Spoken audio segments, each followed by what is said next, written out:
अस्सलाम वालेकुम, good evening and welcome to रंगन भरी शाम विद मी किरण मीर। कहिड़ा हाल आहिनि तव्हांजा? ठीकु आहियो, ख़ैरियत सां आहियो, मज़े में आहियो? ऐं तव्हां सभिनीनि खे मां ॿीहर बि वेलकम कंदमि, छो त असांजो सेट तव्हां बिल्कुलु ॾिसी रहिया आहियो ऐं असां उन बिल्कुलु पोज़ीशन ते अची चुका आहियूं। कल्चर सेलिब्रेशन्स असांजो अॼु खां स्टार्ट थी वियूं आहिनि। 10 ॾींहं पहिरियां तव्हांखे ख़बर आहे त असां सेलिब्रेशन्स स्टार्ट करे छॾींदा आहियूं। 7 डिसंबर ते जेको आहे इंशाअल्लाह, अल्लाह साईं ख़ैरु करे, अल्लाह जे हुकुम सां असां जेको आहे कल्चर डे सेलिब्रेट कंदासीं। तव्हां सां गॾु जेको आहे प्रेस क्लब ते बि हूंदासीं, रैलीज़ में बि हूंदासीं ऐं हीअ असांजी सम्झो त ईद जो ॾींहुं हूंदो आहे सिंधियुनि जे लाइ स्पेशली। सो ॾाढा एक्साइटेड आहियूं। असांजूं तयारियूं बिल्कुलु शुरू थी चुकियूं आहिनि। तव्हांजी छा तयारियूं आहिनि ज़रूरु ॿुधाइजो। ऐं ॿी ॻाल्हि इहा त जीअं हाणे लास्ट वीक खां मां न पई अचां ऑफिस, मुंहिंजी तबियत ठीकु न हुई, त जीअं मां तव्हांखे डेली बेसिस ते चवंदी हुअसि त भई ॾाढो एहतियात कयो, ॾाढो एहतियात कयो, वायरसिस फैलियल आहिनि। ऐं जीअं मां तव्हांखे चवंदी हुअमि त एहतियात कयो, इन्फ्लुएंज़ा फैलियल आहे, उहो मूंखे ई थी वियो। ऐं मां सची थी ॿुधायांव, एॾो किनो वायरल आयो, एॾो किनो वायरल आहे जो जिस पर मां साह कढी थो छॾे। बुख़ार 103 डिग्रियूं बुख़ार थो थिए मूंखे। अॼु 6 ॾींहं आहे पर मुंहिंजो ज़ुकाम नथो छॾे मूंखे। एॾो किनो वायरल आहे। हालांकि मां एंटीबायोटिक्स खाधियूं बि आहिनि, एंटीबायोटिक्स जूं मां ड्रिप्स बि लॻारायूं आहिनि, मां इंजेक्शन्स बि लॻारायूं आहिनि, पर को फ़ाइदो कोन थो थिए। डॉक्टर्स जो इहो ई चवणु आहे त ही कोविड जो सम्झो त हिकिड़े क़िस्म जो भाउ भेण जेको बि तव्हां सम्झो त उन जा सिम्पटम्स इहे ई आहिनि कोविड वारा। ऐं मूंखे बाक़ाइदा इहा ई फीलिंग पे आई त मूंखे कोरोना थी वियो आहे, ॿीहर कोरोना थी वियो आहे, जॾहिं की कोरोना आहे कोन। पर इन्फ्लुएंज़ा जेके इहे वायरसिस आहिनि, इहे काइंड ऑफ इहे ई आहिनि। सो इन जे करे ॾाढो एहतियात कयो। मां कुझु बि खावां थी, मूंखे वात में टेस्ट कोन थो अचे। सिर्फ़ु मूंखे इहो महसूसु थो थिए पियो त हा, मां मिर्चनि वारी का शइ खावां थी, बट टेस्ट छा आहे मूंखे इहा का ख़बर कोन्हे का। वात एॾो कोड़ो आहे जो पाणी ताईं नथो वणे पियो, जूसिस ताईं नथा वणनि, का शइ कोन थी वणे इन में। त हर मां तव्हांखे इन ई करे चवंदी आहियां त भई ॾाढो एहतियात कयो। ऐं कराची में तमामु घणो जेको आहे न इहो इन्फ्लुएंज़ा फैलियल आहे। इन करे एहतियात सभिनि खां पहिरियां आहे मास्क पायो, सैनिटाइज़र्स यूज़ कयो ऐं सोशल डिस्टेंसिंग तमामु ज़रूरी आहे। असां सोशल डिस्टेंसिंग छॾे ॾिनी आहे, सफ़ा ख़्यालु कोन था कयूं। किथे बि पब्लिक प्लेसिस में वञूं था, माण्हुनि जी रश लॻी पई आहे, असां माण्हुनि जे विच में बीठा आहियूं, कोई खंघे थो, कोई छिकू थो ॾिए, कोई छा थो करे। अहसासु न उन्हनि माण्हुनि खे आहे त असांजो वायरल ॿियनि खे लॻी सघे थो, न असांखे पाण खे अहसासु आहे त असां कहिड़े माहौल में बीठा आहियूं, इहो वायरल असांखे लॻी सघे थो। मास्क आहे त तव्हांखे थोरी घणी सेफ्टी आहे। ऐं इन जे करे जॾहिं बि ॿाहिरि निकिरो था त तमामु घणो एहतियात कयो। ऐं जीअं मां तव्हांखे लास्ट वीक बि इहा ॻाल्हि कई हुई त हीअ जेको टाइम आहे, हिन टाइम जे अंदरि में तव्हांखे नमूनिया जा बि चांसिस हूंदा आहिनि थियण जा। त स्पेशली नंढड़ा ॿार जेके आहिनि उन्हनि जो तमामु घणो ख़्यालु कयो। उन्हनि ॿारनि खे हींअर ई गरम कपिड़ा पाराइणु शुरू कयो त उन्हनि जो सीनो कवर हुजे। ऐं राति जो बि जेकॾहिं तव्हां ॿारनि खे सुम्हारियो था त कोशिशि कयो पखे जे हेठां न सुम्हारियोनि, उन्हनि खे थोरो साइड ते सुम्हारियो, उन्हनि जो सीनो गरम हुजे। ऐं उन्हनि खे जेकॾहिं ख़ुदा न ख़ास्ता काई बि अहिड़ी तकलीफ़ थिए थी साह जी, त इमीजिएटली उन्हनि खे डॉक्टर ॾे, घर वारे कंहिं बि हॉस्पिटल में तव्हां उन्हनि ॾे वठी वञो। ऐं इन में जेके बुज़ुर्ग आहिनि, जेके अस्थमा जिन खे हूंदो आहे, उन्हनि जो बि तमामु घणो एहतियात कयो। इहो वायरल मूंखे न पर मुंहिंजी अम्मी खे बि थियो आहे। अम्मी जी ॾाढी बुरी हालत थी वई हुई, अम्मी खे बिल्कुलु साह न पियो अचे। इहा कंडीशन आहे जो इन में साह मुंझी थो वञे, सफ़ा सफोकेशन थी थिए पई। त इन जे करे एहतियात सभिनि खां पहिरियां आहे। सो पंहिंजे प्रोग्राम जो त असां आगाज़ करे चुका आहियूं, पर अॼु जेको आहे मां तव्हांखे ॿी ॻाल्हि बि ॿुधायां त इंडियन लेजेंड एक्टर धर्मेंद्रा जी जीअं असां पोएं हफ़्ते ॻाल्हि कई हुईसीं त बीमार आहे ऐं जेको आहे काफ़ी हद ताईं जेको आहे हुन जा चांसिस न आहिनि बचण जा, पर अलाह साईं हुनखे उन वक़्तु जेको आहे शिफ़ा ॾिनी, घर बि अची वियो हुयो, पर अॼु हुन जी डेथ थी वई फाइनली। इहे पोएं कुझु ॾींहंनि खां असां रूमर्स ॿुधी रहिया हुआसीं त मरी वियो, पर न, उन टाइम उहो सिहतयाब थी करे घर बि अची वियो हुयो। पर अॼु हिते जॾहिं मां ऑफिस अचां पई त मां न्यूज़ पे ॾिठी त न्यूज़ बि कंफर्म करे छॾियो आहे। पाकिस्तान जा जेके बि वॾा न्यूज़ चैनल्स आहिनि सभिनीनि ते हली रहियो हुयो, इवन असांजी KTN न्यूज़ ते बि हली रहियो हुयो। ऐं तक़रीबन 2-3 ॾींहं हुयसि 90 साल जी उमिरि थियण में, त 2-3 ॾींहं पहिरियां ई हुनजी डेथ थी वई। सो लेजेंड एक्टर हुयो ऐं एक्टर्स जी का बि सरहद नाहे हूंदी, का बि बाउंड्री नाहे हूंदी। एक्टर एक्टर हूंदो आहे। फ़ैन फॉलोइंग जेका पाकिस्तान में हुई, जेका ॿाहिरियनि मुल्कनि में आहे, उहा ई फ़ैन फॉलोइंग उन्हनि जी भारत में बि हुई। सो हिकिड़ो लेजेंड हिन दुनिया मां हलियो वियो। असां उन्हनि खे ॾिसी वॾा थिया आहियूं ऐं ॾुखु थियो। ज़ाहिर आहे हिकिड़ो लेजेंड जॾहिं वेंदो आहे त ॾुखु थींदो आहे, भले हू कहिड़े बि मज़हब सां हुजे या का बि हुनजी ज़ात पात कुझु बि हुजे, पर लेजेंड लेजेंड हूंदो आहे। सो तमामु घणो ॾुखु थियो। अॼु हुननि जे भारत वारे मुंबई वारे घर ते जेको आहे काफ़ी रश लॻियल आहे। सायरा बानो समेत जेके बि वॾा वॾा लेजेंड एक्टर्स आहिनि, अॼु हुननि जे घर में उते पहुतल आहिनि। सो बसि इहा ज़िंदगी आहे ऐं 90 साल जी उमिरि थियण में बाक़ी हुननि खे 2-3 ॾींहं तक़रीबन सम्झो त थी ई चुका हुया। सो अॼु असां वटि ज़बरदस्त गेस्ट बि आहिनि ऐं थोरी देरि में जेको आहे तव्हांखे ॿुधाईंदासीं त अॼु असां वटि हिकिड़ो ॿियो बि ज़बरदस्त गेस्ट आहे जेको असांखे थोरी देरि में जॉइन कंदो। पर उन खां पहिरियां मां तव्हांखे इहो ज़रूरु चवंदसि त तव्हां बि असांजे प्रोग्राम में शामिलु थियो, असांखे कॉल कयो। नंबर मुंहिंजी स्क्रीन ते अची रहियो आहे ऐं कल्चर जे हवाले सां असांखे ज़रूरु ॿुधायो भई त कल्चर जी छा तयारी तव्हां कई आहे ऐं कहिड़ा कहिड़ा ड्रेसिस तव्हां रेडी कराया आहिनि। छो जो हाणे त असांजो जेको आहे न, हीउ सॼो सीज़न जेको आहे कल्चर जे नाओ आहे, असांजो सॼो प्रोग्राम कल्चर जे नाओ आहे। डेली असां तव्हां सां हूंदासीं 4 खां 6 मंडे टू फ्राइडे तव्हां सां गॾु हूंदा आहियूं ऐं कल्चर जी सेलिब्रेशन्स असांजो स्टार्ट थी वियूं आहिनि। सेट बि तव्हां ॾिसी सघो था, हर साल जीअं असांजो सेट बि ॾाढो सुहिणो आहे ऐं हिन दफ़े त असांजो जेको कल्चर जी जेका स्पेशल ट्रांसमिशन जेका तव्हां 7 डिसंबर ते इनशाला ॾिसंदा, त उन जी त हिकिड़ी अलॻि ई तयारी हूंदी। ही त हिकिड़ो सम्झो त ट्रेलर आहे ऐं हिन ट्रेलर खे पोइ भरपूर तरीक़े सां जेको आहे परफॉर्म कंदासीं, तव्हांखे फिल्म ॾेखारींदासीं पूरी ऐं उहो जेको असांजो सेट हूंदो उहो अञा वधीक सुहिणो सेट हूंदो। हर साल असांखे जेको आहे SRSO जेको आहे स्पॉन्सर कंदो आहे। सेट बि असांजो उन्हनि जो लॻंदो आहे। हिन भेरा बि SRSO जो सेट आहे, पर हिन दफ़े 2 ज़बरदस्त शयूं आहिनि। मां तव्हांखे इहो ॿुधायां त हर साल मां सिंधी लिबास वारनि जी ड्रेसिस पाईंदी आहियां। त जीअं त अॼु बि मूंखे जेका शर्ट पातल आहे उहा सिंधी लिबास वारनि जी ई पातल आहे, पर हिन भेरा मूंखे SRSO ऐं सिंधी लिबास ॿिन्ही जेको आहे ड्रेसिस स्पॉन्सर कयूं आहिनि। इनशाला तव्हां डेली जेके बि मुंहिंजी ड्रेसिस ॾिसंदा उहे सिंधी लिबास वारनि जी हूंदियूं ऐं स्पेशल इवेंट जी जेका मुंहिंजी तव्हां ड्रेस ॾिसंदा उहा SRSO वारनि जी हूंदियूं। सरतियूं संग क्राफ्ट जेको आहे उन्हनि जी ड्रेस हूंदी। ऐं ॿी ॻाल्हि इहा त सिंधी लिबास हमेशह जेको बि कमु कंदो आहे बहितरीनु कमु कंदो आहे ऐं उन्हनि जी जेका डिज़ाइनर आहे मैमुना, उहा हमेशह मूंखे ड्रेसिस स्पॉन्सर कंदी आहे। हिन भेरा बि मूंखे उन्हनि ड्रेसिस स्पॉन्सर कयूं आहिनि। इनशाला तव्हां ज़रूरु ॾिसजो। उन्हनि जो पेज बि फॉलो कयो फेसबुक ते, इंस्टाग्राम ते ऐं उन्हनि जे नंबर ते तव्हां व्हाट्सएप बि करे सघो था। उन्हनि खां तव्हां ड्रेसिस पुछी बि सघो था। तव्हांखे व्हाट्सएप ते बि उहो डिटेल वग़ैरह ॾेई सघनि थियूं ऐं इनशाला तव्हांखे उन्हनि जा ड्रेसिस पसंदि ईंदा। पाण बि पायो ऐं ॿियनि खे बि रेफर कयो। सो हिते ब्रेक बि वठंदासीं ऐं जेको आहे ब्रेक खां पोइ मां तव्हांखे ॿुधाईंदसि त असां सां गॾु स्टूडियो में केरु मौजूदु आहे।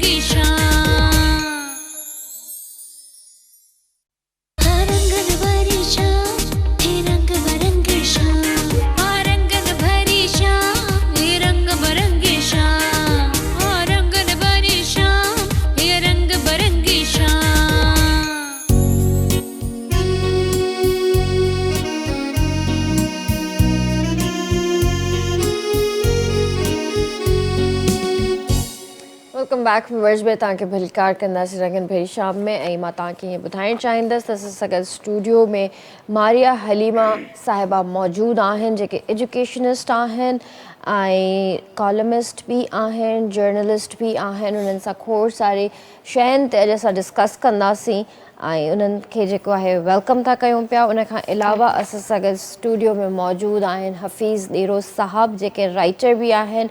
इलाही शयुनि में एक्सपर्टी हासिलु आहे हिननि खे। क्रिटिक एग्रीकल्चर, लाइव स्टॉक ऐं फिशरीज़ एक्सपर्ट बि आहिनि। क्लाइमेट चेंज ते बि उन्हनि सां ॻाल्हाईंदासीं। ऐं उन खां अलावा former president at agriculture bank बि रहिया आहिनि। सो ॿिन्हिनि खे भली कार था कयूं पिया। उन खां अलावा असां सां गॾु असांजो पंहिंजो प्यारो भाउ, ऐं जीअं त तव्हांखे ख़बर आहे त सिंधी कल्चर डे जूं तयारियूं शुरू थी वियूं आहिनि ऐं असां सां गॾु सिंध जो तमामु वॾो नालो जिगर जलाल साहब असां सां गॾु हिते मौजूदु आहिनि। उन्हनि खे बि भली कार कंदासीं। अस्सलाम वालेकुम। वालेकुम अस्सलाम। कीअं आहियो जिगर भाउ, ठीकु आहियो? अल्हम्दुलिल्लाह अल्हम्दुलिल्लाह, अल्लाह जा एहसान। तव्हांखे ईद मुबारक हुजे। तव्हांखे बि ईद मुबारक हुजे। ईद जा ॾींहं वेझा आहिनि। वेझा आहिनि बिल्कुलु। ॻाल्हायूं था तव्हां सां बि। अस्सलाम वालेकुम सर। कीअं आहियो सर, ठीकु आहियो? तबियत ठीकु आहे? तव्हां ठीकु आहियो? अल्हम्दुलिल्लाह, मां बि बिल्कुलु ठीकु आहियां। तव्हांखे इन्फ्लुएंजा पकड़े विधो आहे? बिल्कुलु पकड़े वरितो आहे। सिर्फ़ु मूंखे न, मुंहिंजे ख़्याल सां सॼे कराची खे पकड़ियल आहे। कराची में इहो वायरस पकड़ियल ज़रूरु आहे, पर इन वायरस कराची में बार बार छो थो पकड़िजे? करोना खां वठी मुख़्तलिफ़ जेके डिज़ीज़ अचनि थियूं, इन जो रीज़न काज़ चाहे उहो ई साॻियो माहौल जी गदिलाण, इहो ई सबबु आहे जंहिंजे करे वायरस वरी वरी जनम थो वठे ऐं नवां नवां वायरस, ऐं उहे वरी इंसानी बॉडी ते जेॾीमहिल हमिलो था कनि त वरी उन्हनि खां जान छॾाइण बि ॾाढी ॾुखी थी लॻे। छो जो उन्हनि जा इलाज वरी जॾहिं वरी माण्हू ॻोल्हे 5-8 माण्हुनि ते तजुर्बो थिए त उन खां पोइ वरी बिल्कुलु ईअं तव्हां सां बि ॻाल्हायूं था। असां सां गॾु मारिया हलीमा भी हिते मौजूदु आहिनि। अस्सलाम वालेकुम। कैसी हैं आप? ठीक हैं? मैं ठीक हूँ, आप ठीक हैं? अल्हम्दुलिल्लाह, मैं भी बिल्कुल ठीक हूँ। और क्या चल रहा है आजकल, क्या कर रही हैं आप? एजुकेशन, ट्रेनिंग्स और इन चीज़ों के अलावा? मैं भी एक जिस इदारे से वाबस्ता हूँ, वहाँ समर एंड विंटर ट्रेनिंग्स होती हैं, तो बस विंटर ट्रेनिंग्स की तैयारियाँ हो रही हैं। किस तरह की ट्रेनिंग्स करवा रहे हैं? अच्छा, summer and twice a year summer and winter trainings तो टीचर्स की होती हैं मोस्टली। इसके अलावा हम ओकेजनल और स्टाफ है, एथिकल ऑफिस स्टाफ के लिए एथिकल वैल्यूज़ के लिए वर्क इन्वायरमेंट पे हम ट्रेन करते हैं। सही।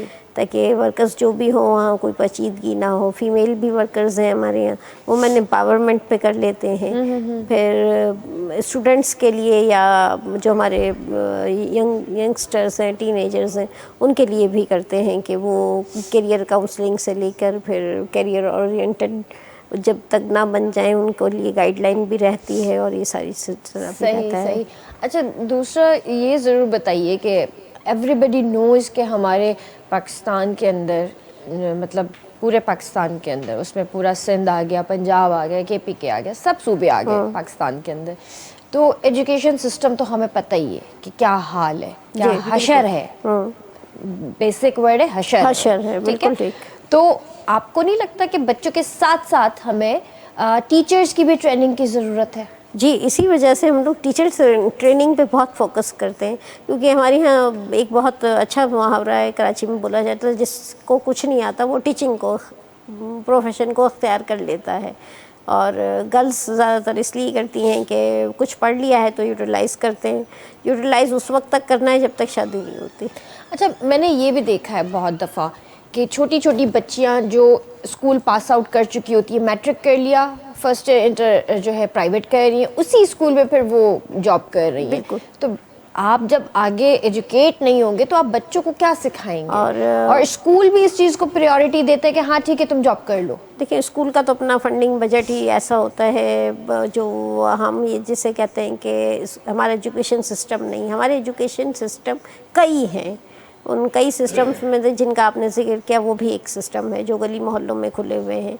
जब वो उनकी बच्चियां higher secondary school pass out होती हैं, वो उन्हीं को हायर कर लेते हैं, क्योंकि ना वो ट्रेन होती हैं, ना कुछ करने का उनके पास हुनर होता है, तो इसलिए वो डिमांड भी नहीं करती। वो डिमांड नहीं करती तो स्कूल ऑनर का फ़ायदा हो जाता है। तो मेरा ख्याल है इस चीज़ को हमें ख़त्म करना चाहिए, इस चीज़ को चेंज करना चाहिए। स्कूल वालों को कोई स्टेप लेना चाहिए इस चीज़ में। इसके लिए तो हम मुसलसल कोशिश करते हैं, थ्रू आउट द ईयर हमारी कोशिश होती है कि टीचर्स को देखा जाए फिर उनके लिए एक गवर्नमेंट की सतह पे एक पॉलिसी आ तो चुकी है, लेकिन इम्प्लीमेंटेशन में फिर वही मसाइल हैं। यही तो सारा मसला है यहाँ पे।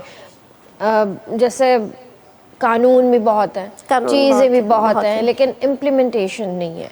एक बहुत अच्छा सा बिल भी पास कराया गया है टीचर्स लाइसेंस का, लेकिन इसके बावजूद आप बड़े से बड़े और आम स्कूल्स को देख लें तो लाइसेंस याफ्ता टीचर्स आपको नहीं मिलेंगे, क्योंकि लाइसेंस लेने के लिए कोई तैयार नहीं होता। अच्छा, बहुत सारे ऐसे स्कूल्स भी हैं जो रजिस्टर्ड भी नहीं है।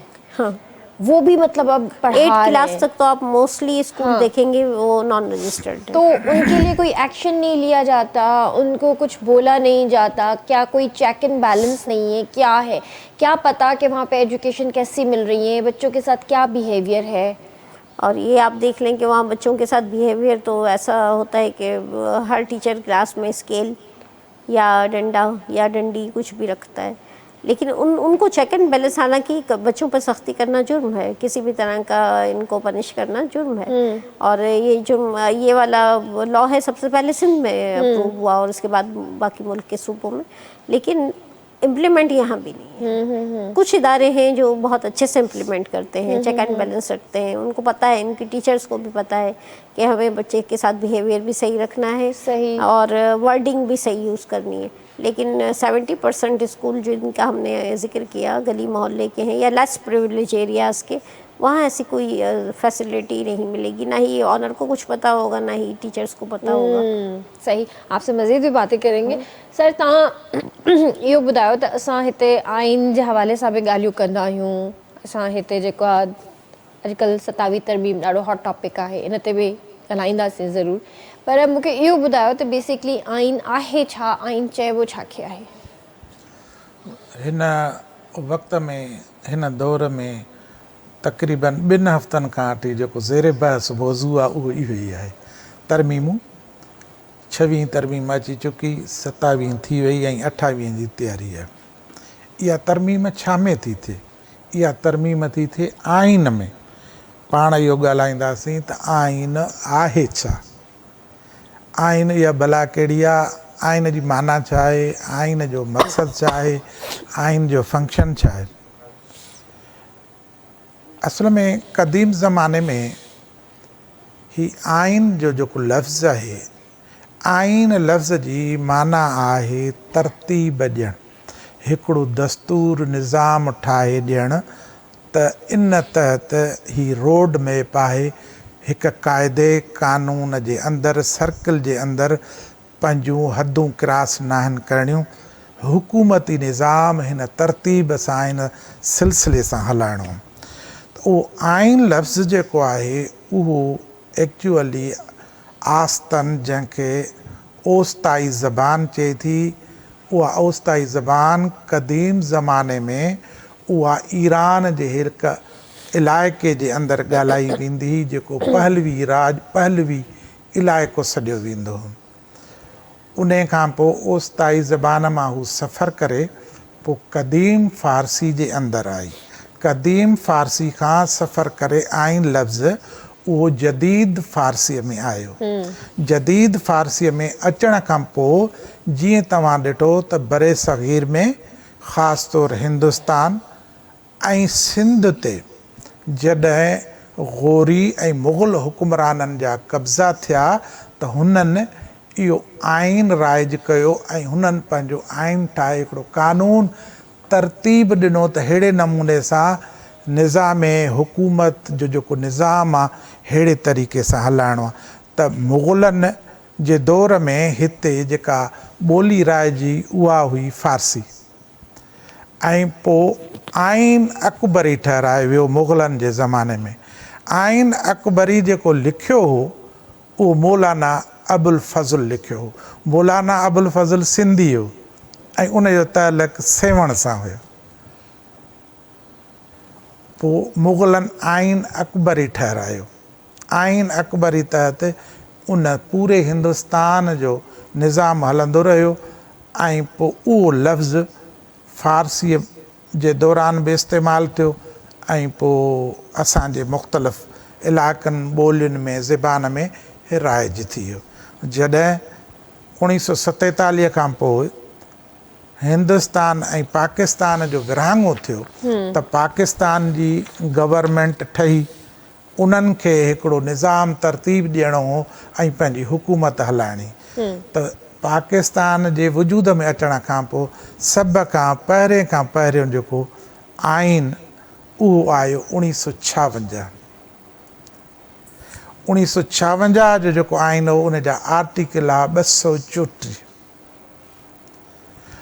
ऐं 1954 खां पोइ ॿियो दफ़ो जेको असां वटि आइन राइज थियो उहो 1962 में 1962 वारे आइन जा जेके आर्टिकल हुया उहे आहे 250।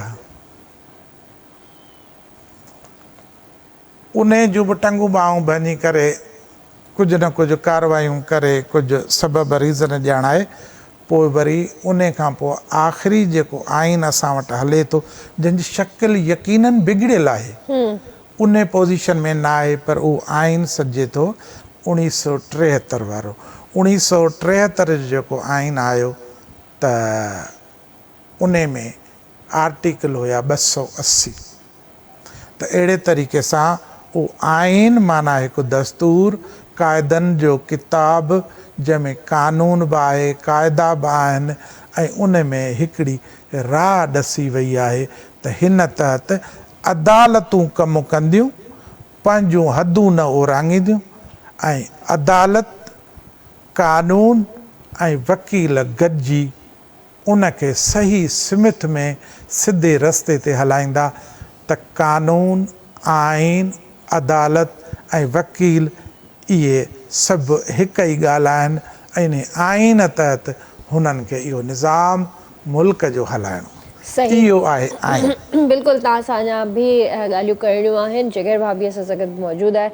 जिगर भाउ इहो ॿुधायो त माशाल्लाह हाणे जे तयारियूं अॼु खां वठी असांजी शुरू आहिनि असांजी अॼु खां वठी कल्चरल डे जी जेको आहे ट्रांसमिशन बि शुरू थी वई आहे ऐं तव्हां ॿुधायो त हाणे कुझु नवां गाना इन जे लाइ तयारु कया अथसीं नवां गाना तयारु कया अथसि जेके माना पहिरीं खां माना अवल अची वेंदा रिलीज़ थी वेंदा ऐं अॼु तव्हां असांजे शो जे लाइ कुझु नवां गाना आंदा आहिनि छा तयारियूं करे आया आहियो? उथण सां त हिकिड़ी तव्हांखे फुकराई काफ़ी ॿुधाइबी जी पोइ वरी जेके नवां कुझु पुराणा मिड़ई गॾिजी सॾिजी कम खे हलाईंदासीं। सही पर ही जॾहिं ॾींहं ईंदा आहिनि त छा महसूसु थींदो आहे? माना हे ॾिसो न त जीअं 12 महीना ईद जो इंतज़ारु कबो आहे त हीअ असांजे लाइ ईद आहे ऐं ईद खां अञा बि बहितर छो त ईद जी मानी खाई माण्हू सुम्ही पवंदो आहे वरी चवंदा त बसि शाम जो निकिरंदासीं या राति जो निकिरंदासीं पर हीअ उहा ईद आहे जेका सुबुह सां सवेल पंहिंजे नंढनि खे ॿचड़नि खे तयारु कजे थो टोपीअ जरक पाइजे थो पंहिंजी सकाफ़त खणी ऐं रोडनि सां रस्तनि सां माना सिंध जा नारा लॻंदा था अचनि इहा वॾी ख़ुशी आहे। मज़ो ईंदो आहे तमामु ऐं ख़ुशी महसूसु थींदी आहे जिथे बि वञूं था। हाणे त दुनिया जे कुंड कुर्छ में जेको आहे सिंधी आहिनि ऐं सेलिब्रेट कनि था ऐं पाण सां गॾु अंग्रेज़नि खे बि जेको आहे हिन में शामिलु कनि था उहे बि टोपियूं अजरक पाए करे असांजे सिंधी गाननि ते झुमरियूं था भले उन्हनि खे सम्झ में अचे या न अचे पर हू असांजी सकाफ़त खां ॾाढो मुतासिर था थियनि पिया बिल्कुलु त इहा असांजे लाइ ॾाढी सुठी ॻाल्हि आहे। सो हींअर तव्हां असांखे छा था ॿुधायो? हीअ आहे पीर एजाज़ जी काफ़ी आहे फुकराई आहे।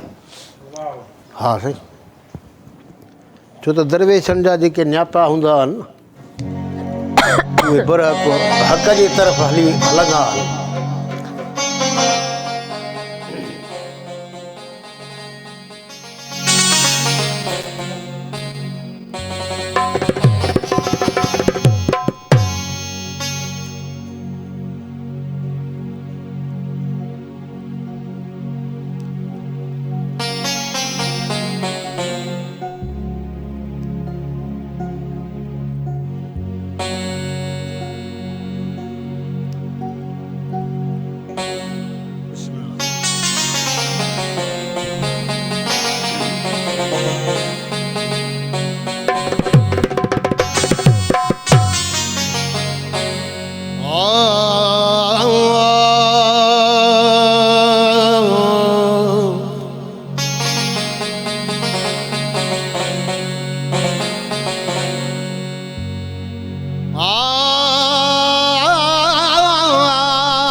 दे छिकिया ओ तखत हजार दे मालिक नू जड़ा इश्क दे आप दे छिकिया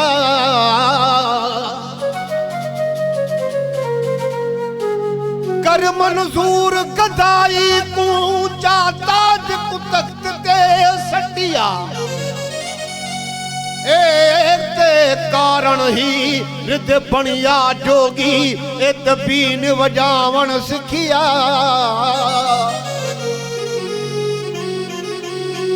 आखे मस्ताना ओ इत चाल फकीरां दी जड़ा दर दर मंगण ए दुखिया ओ लावो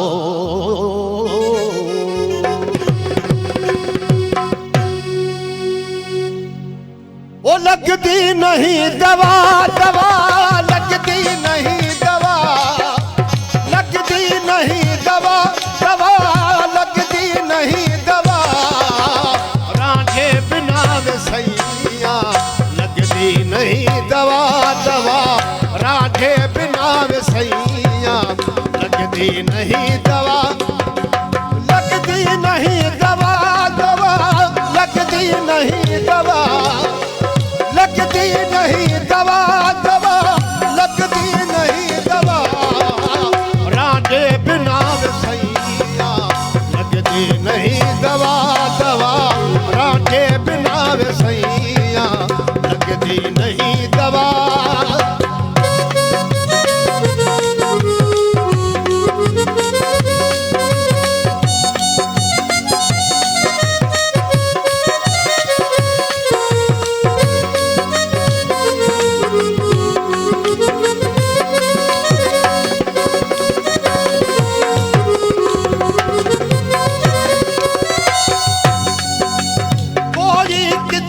उनका सोने से चित लगावे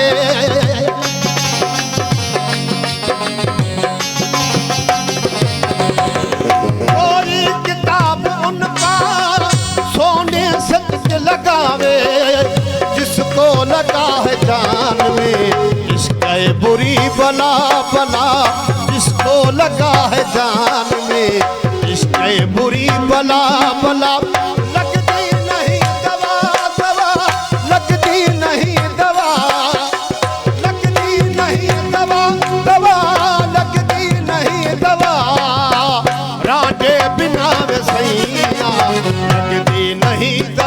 दवा रांझे बिना वे सैया लगदी नहीं दवा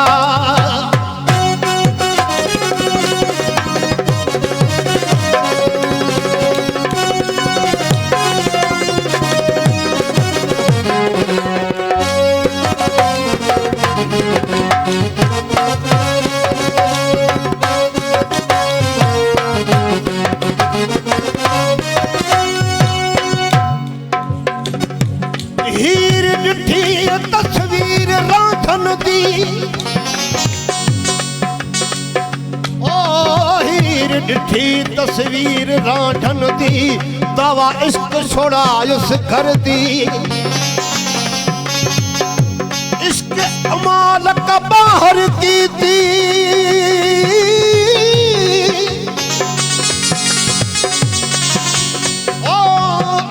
अमालक बाहर की थी नत आही अहल सतर दी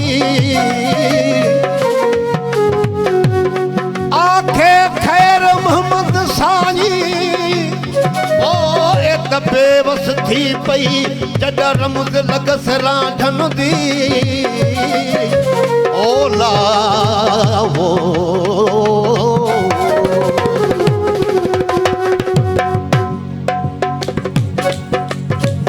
सौ हकीम आवल बहबा फुका पिलावल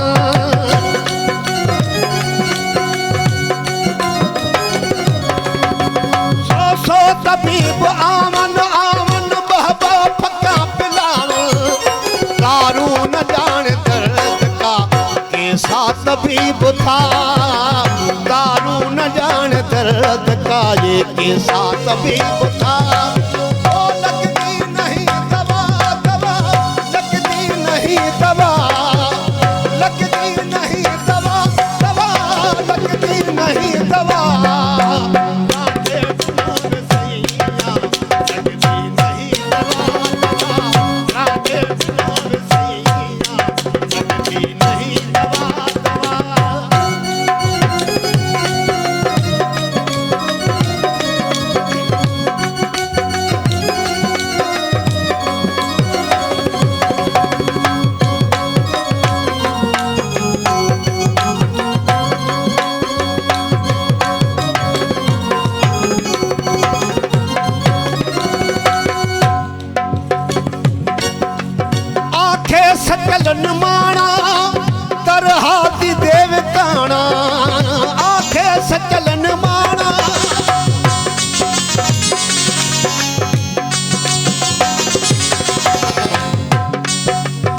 मुझको पिला दे साकी प्याला प्रेम का, मुझको पिला दे साकी प्याला प्रेम का। लगती नहीं दवा दवा, लगती नहीं दवा, लगती नहीं दवा दवा, लगती नहीं दवा। राजे बिना सैया लगती नहीं दवा दवा, राजे बिना सैया लगती नहीं दवा। बेहतरीन बेहतरीन फ़ुक़रा कलाम। इहो तव्हांजो हाणे नओं आहे ही कलाम? न ही सचल साईं जो कलाम हो, पुराणा आहिनि। न मतिलबु तव्हां हिनखे रिकॉर्ड हाणे करायो आहे नओं या अॻु पहिरियों? में बि थियल आहे। अच्छा हा सही माशाल्लाह ज़बरदस्त। हिते वठंदासीं ब्रेक, ऐं ब्रेक खां पोइ जल्दी हाज़िर था थियूं।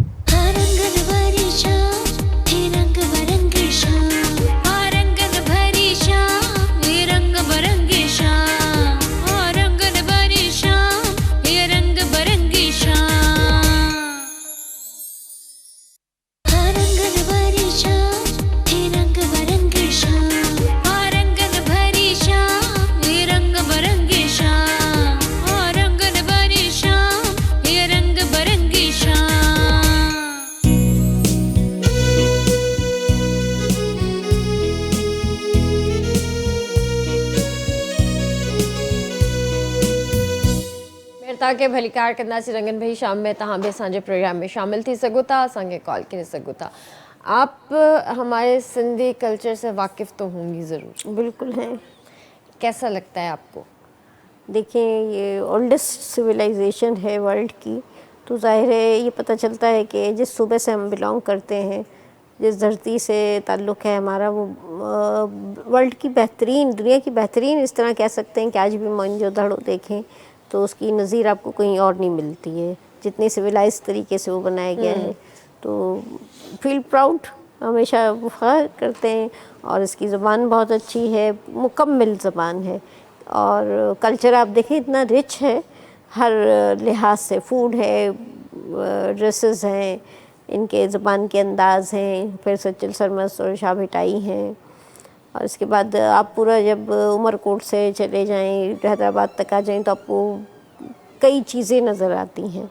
तो एक काबिल फ़ख्र लम्हा होता है कि जब हम बात करते हैं। सही नहीं, अच्छा लगता है कि जब कोई और सूबा हो या कोई और ज़बान का इंसान हो बात करता है तो बहुत अच्छा लगता है। बहुत अच्छा। और ज़ाहिर है अभी दिन करीब है हमारे कल्चर डे के। हर दिसंबर की फर्स्ट जो संडे आता है उसे हम सेलिब्रेट करते हैं। तो इंशाल्लाह आप भी आइएगा और देखिएगा, बड़ा एंजॉय करेंगी आप, क्योंकि हमारे तो कलर्स ही इतने मतलब रिच है ना। आप देखें हर चीज़ में कलर है। ऐं न सर पाण चाहे रिलियूं खणूं, चाहे अजरक ॾिसो, ऐं पंहिंजा जेके कपिड़ा जेके असांजी भेनरूं जेके ठाहिनि थियूं बर्तन वारा, जेको लफ़्ज़ इस्तेमालु थींदो आहे न जिगर जी, पहाको आहे, हीअ चवणी आहे, हीअ सुघड़ चई विया आहिनि। अॼोके दौर में जंहिंखे तव्हां दानश्वर फिलासफ़र था चओ, उहो अॻियों असांजो सुघड़। इहे जेके चवणियूं, इहे जेके पहाका जेके तव्हां असां वटि पहुता आहिनि, सदियुनि जो सफ़र करे पहुता आहिनि, इहे पहाका हिदायतूं आहिनि, सबक़ आहे ऐं फ़लसफ़ो आहे। बिल्कुलु। त हीअ जेके तव्हां चओ था त असांजूं रंगीन पोशाकूं आहिनि, हीअ जेको अजरक आहे, गज आहे, चुनरी आहे, सूसी आहे, गगो आहे, बर्थ भरियल शयूं आहिनि, हीअ जेके असांजूं सिंधी पोशाकूं आहिनि, इहो सदियुनि जो सफ़र खणी आहियूं।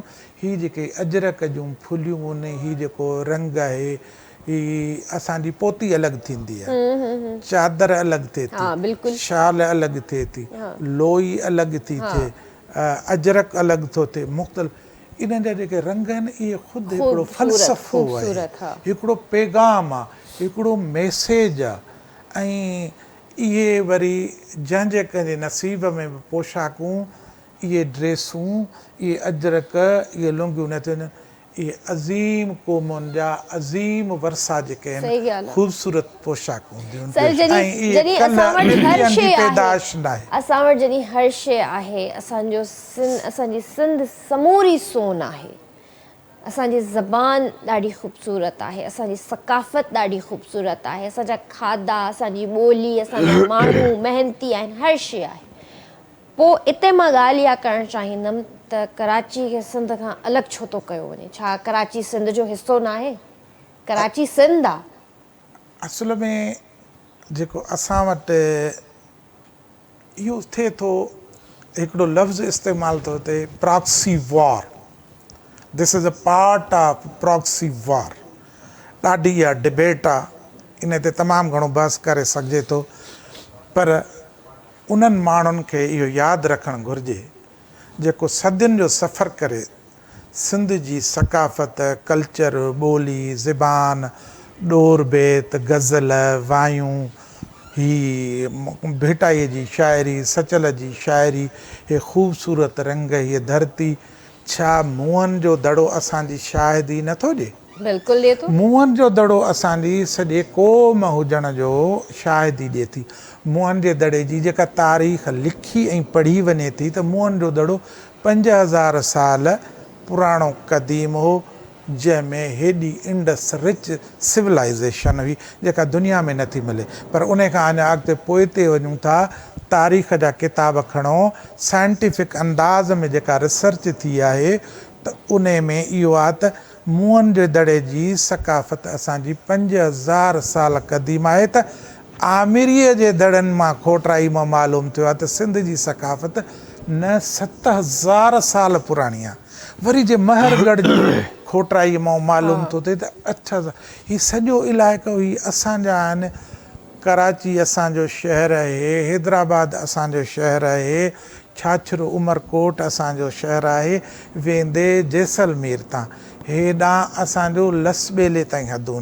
पर जेको असांजे चाहींदे न चाहींदे जेको विरहाङो थियो, उन जे अंदरि जेका बाउंड्री ठही आहे, जेका असांखे क़बूल न बि हुई पर असांखे क़बूल करणी पई, उन जे में असीं जिते रहूं था उन में नंढा वॾा शहर सभु सिंध जा आहिनि। कराची सिंध जो गादीअ जो शहर आहे, सिंधियुनि जो शहर आहे।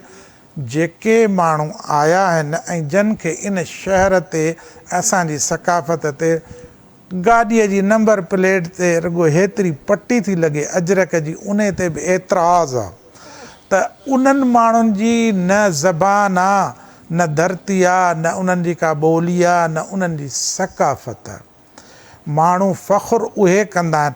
उहो हिकिड़ो आम मिसाल थो ॾियां, हिकिड़ो जेको ॾाढो सादो ऐं सिंपल आहे त जेको माण्हू पंहिंजे इज़त जो ख़ैरु ख़्वाह हूंदो न त ॿिए जी इज़त जो बि ख़ैरु ख़्वाह। सही ॻाल्हि आहे। माण्हू पंहिंजे वरसनि, सकाफ़तुनि, ॿोलियुनि सां, शहरनि ऐं ॻोठनि सां, झूपड़ी ऐं महल सां, रनी कोट ऐं उमरकोट किले सां गॾोगॾु मूं ग़रीब जे मिसकीन जी झूपड़ी, कंहिं कूली बागड़ीअ जी जेका झूपड़ी ऐं झुगी आहे, उहा बि असांखे प्यारी आहे। हिननि माण्हुनि वटि उहा शइ आहे कोन।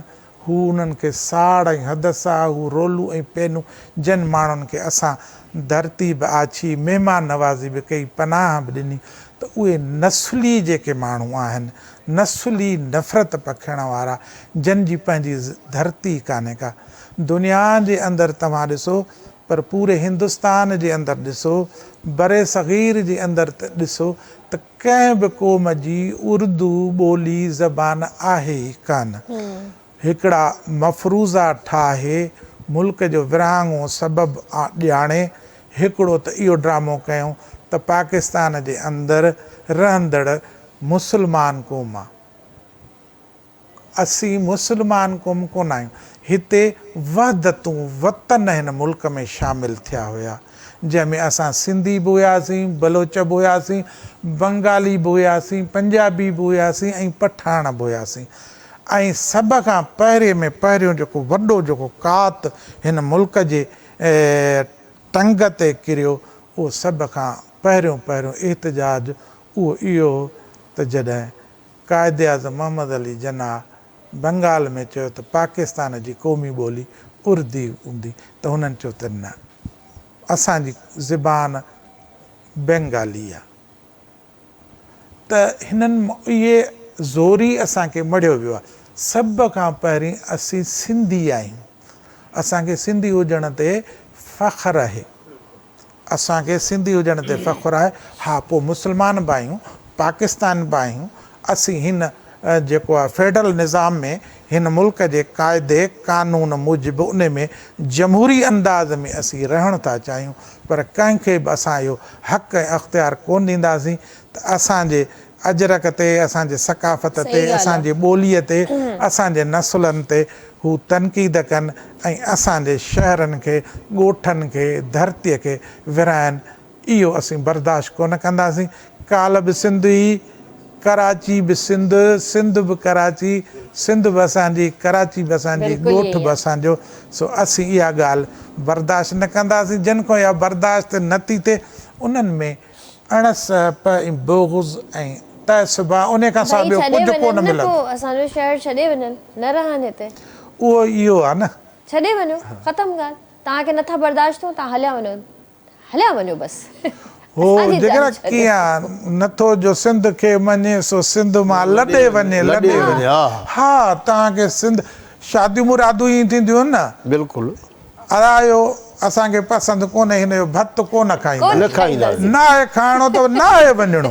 बिल्कुलु। त तव्हांखे असांजी धरती, असांजी ज़मीन, असांजो दरिया, असांजो समुंड, असांजो क्लिफ्टन, असांजूं हवाऊं, असांजूं फिज़ाऊं, असांजूं मौसमूं, असांजे माण्हुनि जा मज़ाज, शराफ़त ऐं अमुन पसंदि धरती ऐं अमुन पसंदि असांजा रंग बिरंगे ख़ूबसूरत माण्हू तव्हांखे पसंदि न आहिनि त हा, तव्हां वरी बि वञो उहे जेके तव्हां लूण जूं खाणूं हुयूं, उहो जिते तव्हां जेको पिचकारियूं करे तव्हां पंहिंजूं भितियूं रंगीन करे छॾींदा हुयो, उन तव्हां पंहिंजे माॻ ते तव्हां मोटी वञो।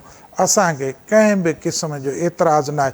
सवेर तव्हां अदा जिगर खे चयो त हाणे त असांजी सिंधी मौसीक़ी अंग्रेज़ बि ॿुधनि था। न न, रुॻो ॿुधनि न था, ॻाइनि बि था। बिटाई साहब ते अचे, जिगर वेठा आहिनि अंग्रेज़ औरतूं मर्द, उहे असांजी ॿोली मौसीक़ी, राग रागिणीअ जी ज़बान, हर ढंग वारो ख़ूबसूरत माण्हू उहा ॿोली सम्झे थो। बिल्कुलु सही ॻाल्हि आहे। सकाफ़तुनि मां, तहज़ीब मां असांजी पोशाक सॼी दुनिया जे अंदरि पसंदि कई थी वञे ऐं पोशाकुनि जी ऐं तहज़ीबुनि जी बि ज़बान थी थिए ऐं उन खे उहा ॻाल्हाए थी। पोशाक बि ॻाल्हाईंदी आहे, म्यूज़िक मौसीक़ी बि ॻाल्हाईंदी आहे, जेका बॉर्डर हदूं क्रॉस करे हली वेंदियूं। जीअं धर्मेंद्र साहब जो तव्हां ज़िक्र कयो त मौसीक़ियूं जेके आहिनि न ऐं सकाफ़तूं क़ौमुनि जूं नुमाइंदगी कंदियूं आहिनि ऐं क़ौमूं कीअं थियूं ठहनि, ॿोली कीअं थी ठहे, ॿोली उन्हनि जी ठहंदी आहे जिन जी धरती हूंदी आहे, जिन जी धरती हूंदी आहे उन जी क़ौम हूंदी आहे। बिल्कुलु सही ॻाल्हि आहे, बिल्कुलु सही ॻाल्हि आहे ऐं ॾाढी सुठी ॻाल्हि कई सर। ऐं मां इहो ई वरी बि मां इहो ई चवंदसि त जेकॾहिं तव्हांखे असांजो शहर, असां तव्हांखे नाहियूं पसंदि, असांजी सकाफ़त, असांजी शयुनि मां तव्हांखे प्रॉब्लम आहे त प्लीज़ तव्हां असांजो शहर छॾे हलिया वञो हितां, सिंपल एज़ दैट। अच्छा जी, कंहिंजे चवण सां हाणे जे हिननि इहा ॻाल्हि कई आहे, इहो थियणो त कोन्हे न। पंहिंजे घर में वेही कहिड़ी बि तूं ॻाल्हि कर, केॾियूं बि ड्राड़ा हण, पर जेको मैदान खां ॿाहिरि हूंदो आहे हर शइ उहो माना ड्राड़ू हणंदो आहे। जॾहिं मैदान जे लीके में ईंदो आहे ख़बर पवंदी आहे। हीअ सिंध असांजी धरती आहे, असां पंहिंजी हे इज़त ॾींदासीं, पंहिंजा नसुल ॾींदासीं, पंहिंजी सिंध जुदा कोन ॾींदासीं त कराची हे सवाल ई पैदा कोन्हे, सवाल ई पैदा कोन्हे। इन शइ ते जेको आहे असां ज़रूरु स्टेप बि खणंदासीं ऐं इहो कमु असां न थियणु ॾींदासीं। त हींअर हाणे तव्हांखे हिन सिंध जे बारे में पंहिंजो नओं हिकिड़ो गीत असांजो ठहियलु आहे,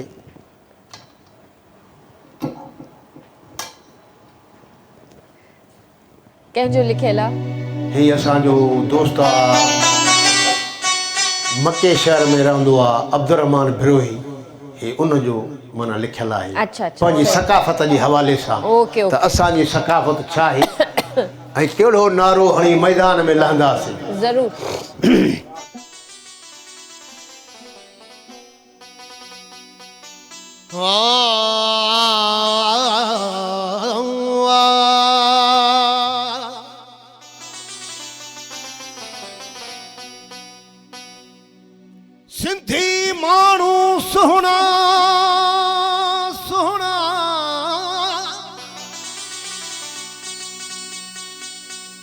सिंधी माण्हू सोना संदन सोनी सुहारी सिंधी टोपी मथे में ऐं कुल्हे में कुहाड़ी अहिड़ा पुट अली गुहर चवे ओ जमन प्या ॾिहाड़ी सदा पंहिंजी सिंध में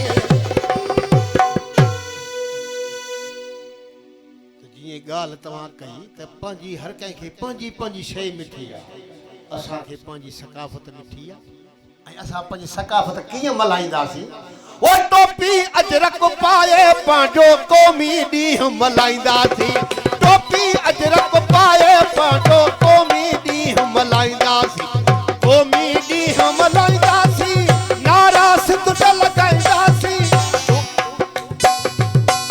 ओ टोपी अजरक पाए पंहिंजो क़ौमी ॾींहुं मल्हाईंदासीं टोपी अजरक पाए पंहिंजो क़ौमी ॾींहुं मल्हाईंदासीं क़ौमी ॾींहुं मल्हाईंदासीं नारा सिंध ते लॻाईंदासीं क़ौमी ॾींहुं मल्हाईंदासीं झुमरियूं खूब पाईंदासीं टोपी अजरक पाए पंहिंजो क़ौमी ॾींहुं मल्हाईंदासीं टोपी अजरक पाए पंहिंजो क़ौमी ॾींहुं मल्हाईंदासीं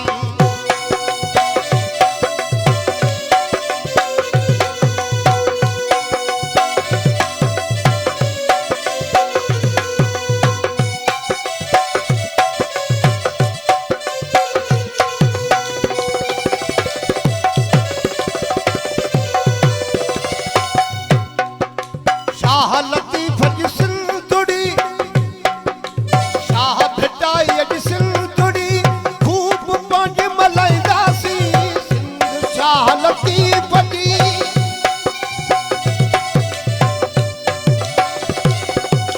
सिंधड़ी लाल कलंदर जी बाग बहार बणाईंदासीं सिंधड़ी शाह लतीफ़ जी बाग बहार बणाईंदा ओ टोपी अजरक पाए पंहिंजो क़ौमी ॾींहुं मल्हाईंदासीं टोपी अजरक पाए पंहिंजो क़ौमी ॾींहुं मल्हाईंदासीं क़ौमी ॾींहुं मल्हाईंदासीं झुमरियूं खूब पाईंदासीं क़ौमी ॾींहुं मल्हाईंदासीं ओ नारा सिंध ते लॻाईंदासीं टोपी अजरक पाए पंहिंजो क़ौमी ॾींहुं मल्हाईंदासीं टोपी अजरक पाए पंहिंजो क़ौमी ॾींहुं मल्हाईंदासीं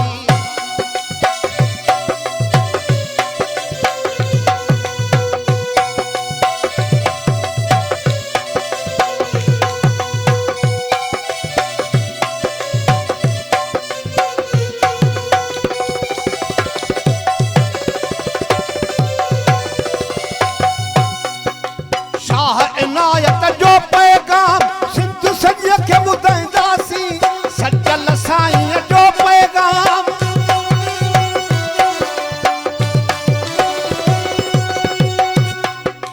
शाह इनायत जो पैगाम सिंध सॼीअ खे ॿुधाईंदासीं सजल साईं जो पैगाम सिंध सॼीअ खे ॿुधाईंदा ओ टोपी अजरक पाए पंहिंजो क़ौमी ॾींहुं मल्हाईंदा ओ टोपी अजरक पाए पंहिंजो क़ौमी ॾींहुं मल्हाईंदासीं क़ौमी ॾींहुं मल्हाईंदासीं नारा सिंध ते लॻाईंदासीं क़ौमी ॾींहुं मल्हाईंदा ओ नारा सिंध ते लॻाईंदासीं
अब्दुर्रहमान बिरोही जे पेर न पोत हटाईंदासी अब्दुर्रहमान बिरोही जे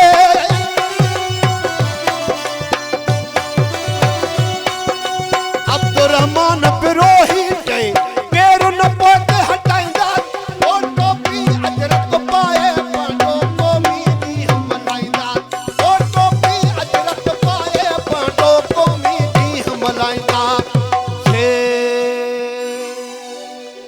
इंशाल्लाह इंशाल्लाह ज़रूर मल्हाईंदासीं टोपी अजरक पाए करे पंहिंजा सिंधी गजन वारा ड्रेसिस पाए करे असां ज़रूर पंहिंजो हे ॾिहाड़ो मल्हाईंदासीं ऐं धूमधाम सां मल्हाईंदासीं इंशाल्लाह जेसीं ताईं हयाती आहे तेसीं ताईं ही ॾिहाड़ो बि मल्हाईंदासीं पंहिंजी सिंध अमर सां मोहबत बि कंदासीं ऐं उन्हनि जे लाइ असां जान ॾियण लाइ हर वक़्तु तयारु बि रहंदासीं सो इते वठूं था ब्रेक ऐं जल्दी हाज़िर था थियूं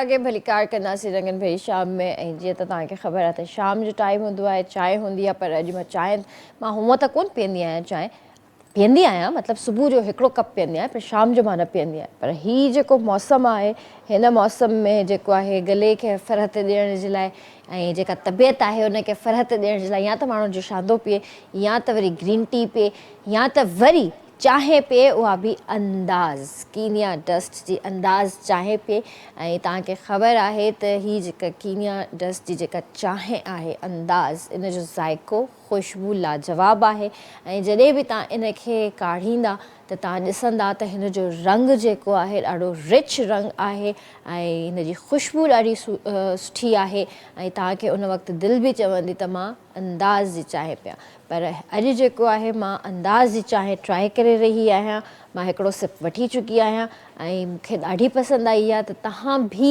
ज़रूरु इंजॉय कयो कीनिया डस्ट अंदाज़ चांहि ऐं तव्हां पंहिंजे रूटीन में हिन चांहि खे लाज़मी इस्तेमालु कयो ॾाढी ज़बरदस्त चांहि आहे ऐं उमेदु आहे त तव्हांखे मज़ो ईंदो तव्हांजा जेके बि थक आहिनि हिन चांहि पीअण खां पोइ तव्हांजा सभु थक ख़तमु थी वेंदा त जीअं त ॻाल्हि थी रही आहे मौसम जे हवाले सां तबियतुनि जे हवाले सां त इहो ज़रूरु मां पंहिंजी भेण खां पुछणु चाहींदसि जेका असां सां मारिया हलीमा हिते वेठल आहिनि तो आजकल जो हिकु बड़ा ही एनवायरनमेंट चेंज हुआ है क्लाइमेट चेंज हुआ है अभी मैं कल पढ़ रही थी कि अलास्का वहाँ पे पोलर नाइट स्टार्ट हो गई हैं 6 महीने वहाँ पे अंधेरा ही अंधेरा होगा 6 महीने बाद जो है वो जाकर सूरज दिखेंगे तो रात दिन उनके लिए एक बराबर है वहाँ पे पोलर नाइट स्टार्ट हो गई है यहाँ पे स्नोफॉल भी स्टार्ट हो गई है लेकिन कराची के अंदर दिन में बहुत गर्मी सुबह और रात में ठंडक और ये इन्फ्लुएंजा ये हमारे कराची का इन्वायरमेंट नेचुरली हमने बना दिया है मोस्टली हमारी एक्टिविटीज़ इसे चेंज करती हैं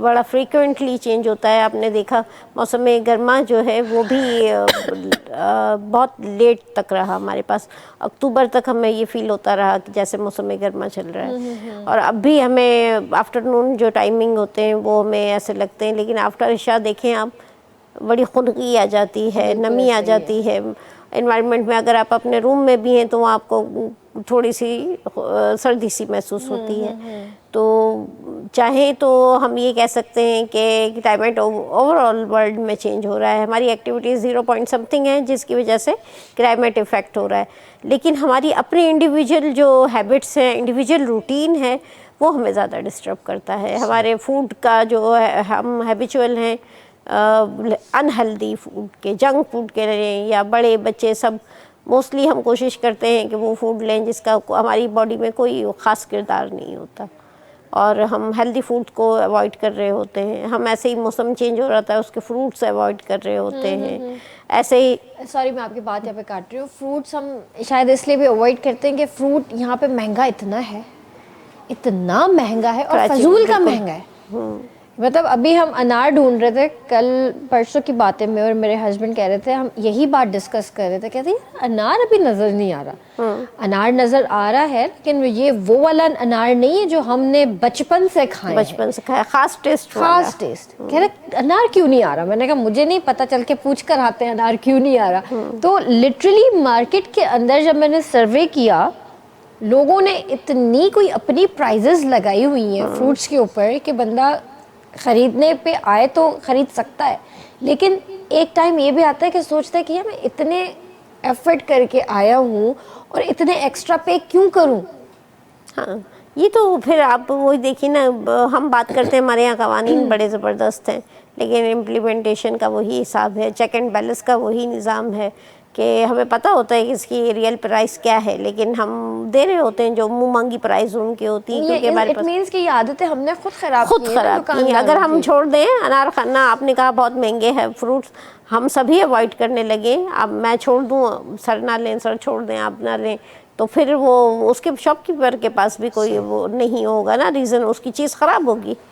जब वो ख़राब होगी तो ज़ाहिर है ये नेचुरल प्रोडक्ट है, इसे प्रिजर्व तो वो कर नहीं सकेगा, उसे नेक्स्ट टाइम उसे कम कीमत देना पड़ेगा। जो जायज़ कीमतें हैं वो मेरे ख्याल में हम सब देने को तैयार हैं, लेकिन बात वही है कि हमने अच्छा ये नहीं खरीद सकते, मैं ख़रीद के दिखाती हूँ। हाँ। ये हमारा रूटीन बन गया है, आप नहीं खरीद सकती, मैंने आपको खरीद के दिखाया।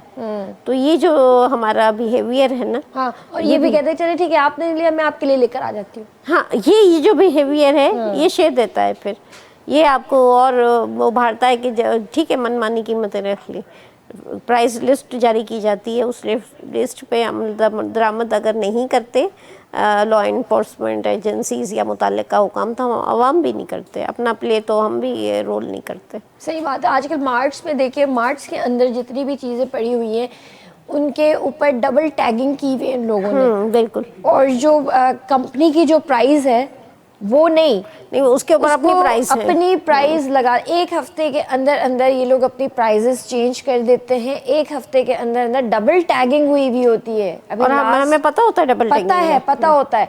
अब जब जाकर मैंने मार्ट के बंदे को बोला, मैंने कहा बात सुनो भाई, अभी पिछले हफ्ते मैंने ये चीज़ खरीदी इतने की थी, अभी तुम इतने की दे रहे हो, कहते प्राइसेस चेंज हो गई। मैंने कहा कहाँ से प्राइसेस चेंज हो गई, लिस्ट दिखाओ अपनी।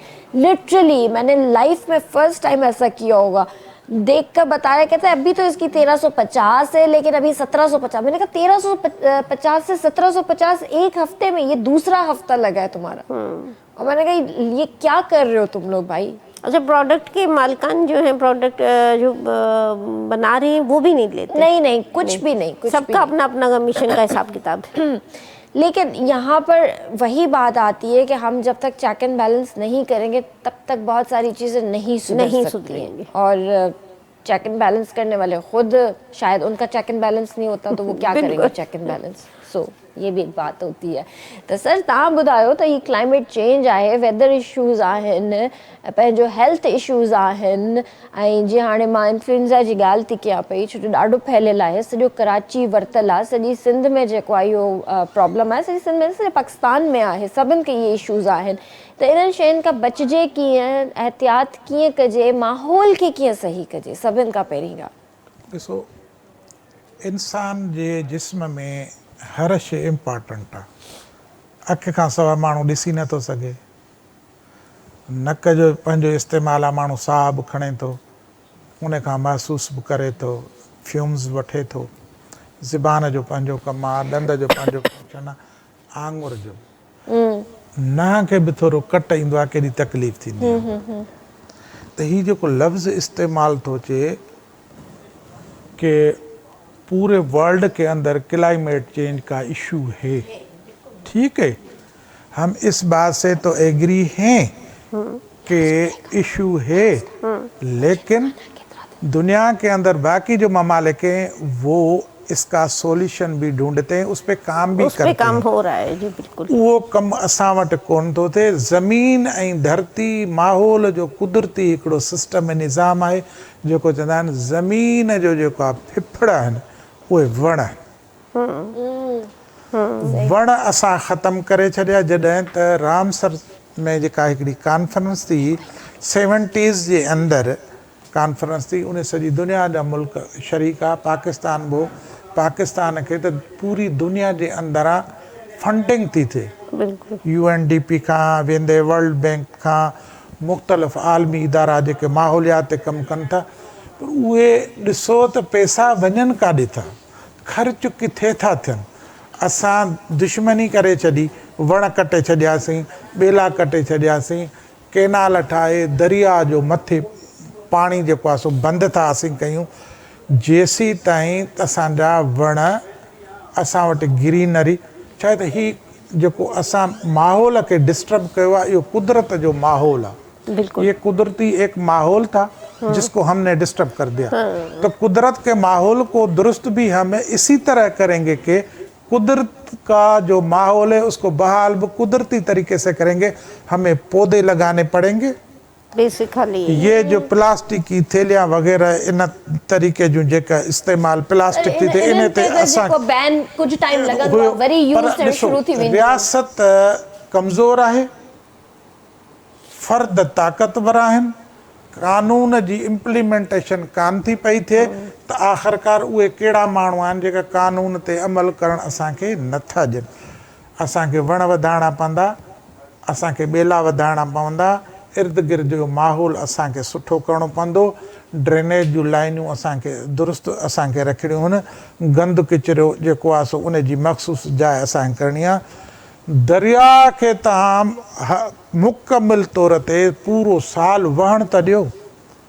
पाणीअ जा जेके बि मुआइदा थियल आहिनि उन तहत ते असांखे सिंध खे पाणी बि कोन थो मिले।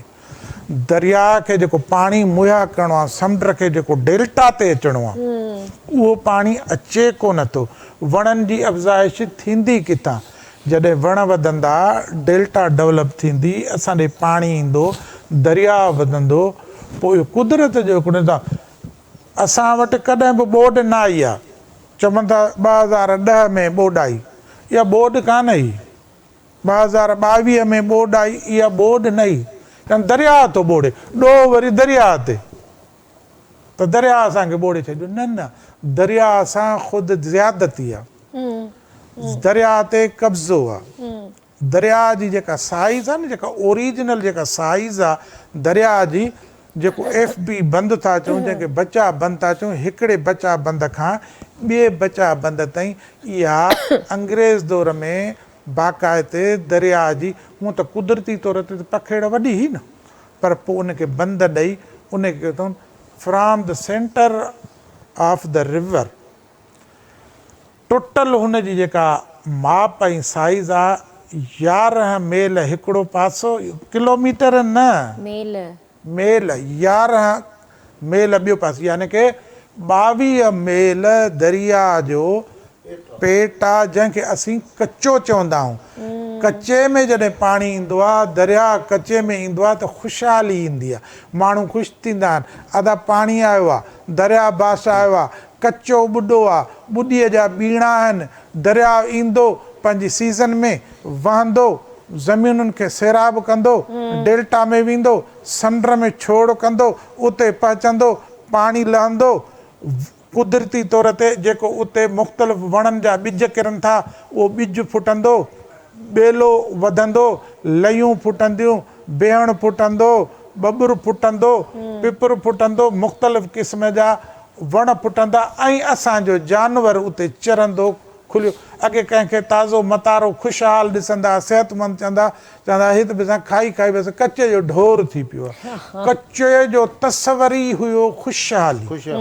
हाणे उन कचे में कब्ज़ा।